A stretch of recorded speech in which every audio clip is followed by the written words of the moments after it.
In the vast ancient lands where the sun beat down upon endless dunes and the stars blazed in the obsidian night, lived Abraham. He was an old man, yet his spirit was young with unwavering faith. God, the Almighty Creator, had called him from his homeland, promising him descendants as numerous as the stars above, a nation born from his lineage. And in his old age, a miracle had been granted. His beloved son, Isaac, the child of promise, had been born to him and Sarah.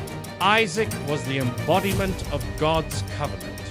The laughter and joy in Abraham's twilight years, the heir to all divine promises, Abraham cherished him beyond measure. For Isaac was not merely a son, he was hope, legacy, and the very proof of God's faithfulness. One night, as the desert winds whispered ancient secrets and the campfires dwindled to embers, Abraham sat in quiet contemplation. His heart swelled with gratitude for God's blessings, for his family, and for the precious life of Isaac. The stillness of the night was suddenly pierced, not by a sound, but by a profound presence. A sacred hush fell over the world, and Abraham felt a familiar yet overwhelming power descend upon him. He knew this feeling. It was God. The air thrummed with divine energy, and a voice, deep, resonant, and utterly majestic, began to speak, cutting through the silence of the universe. Abraham, Abraham, the voice echoed not from the physical world, but from the very depths of his soul. Abraham, filled with both awe and a sudden, inexplicable dread, prostrated himself, his voice barely a whisper. "Here I am," he replied, his heart pounding in his chest, ready for whatever divine instruction might come. He had faced many tests, many journeys, many commands from his Lord, but nothing could have prepared him for the words that followed. The voice continued, its tone solemn and absolute, laying bare a command that would challenge the very core of his being, the essence of his faith, and the boundless love he held for his son. "Take your son, your only son, Isaac, whom you love, and go to the land of Moriah." Each word struck Abraham like a physical blow. His son, his only son, Isaac, the child of promise, the laughter of his old age, the hope for generations, the one whom he loved with an intensity that only a father could know. The command was unthinkable, a paradox that tore at the fabric of his understanding. How could God, the giver of life, demand such a sacrifice? The command was not merely to take Isaac. It was to offer him as a burnt offering upon one of the mountains in the land of Moriah. Abraham's heart, filled with both an unyielding faith and a father's profound agony, was torn. Every fiber of his being screamed against this dreadful instruction.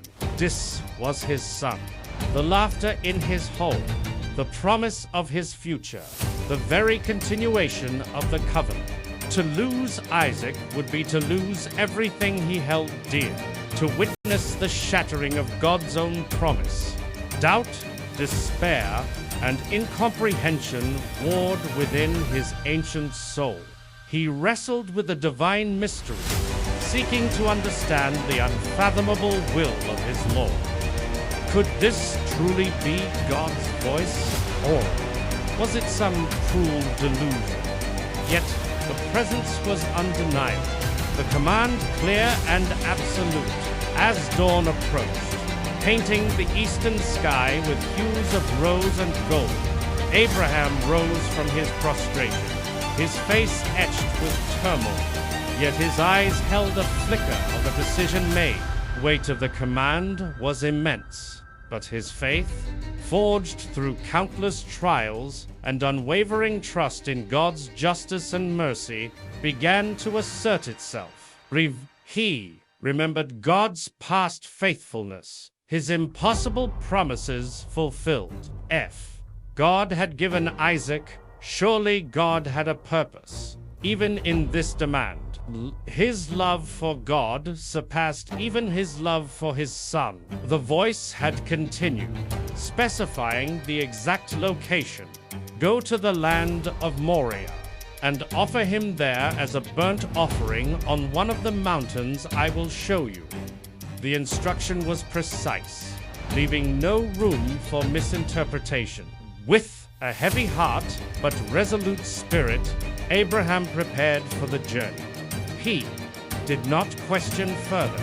He did not hesitate. This obedience, though born of immense pain, was complete for a boy. He would embark on this most agonizing of journeys, trusting that the God who demands also provides. The God who tests also sustains. He gathered the wood for the offering, saddled his donkey, and with 2 young men and his beloved Isaac, set out towards the land of Moriah, a journey into the unknown, driven by an unwavering faith that defied all human understanding.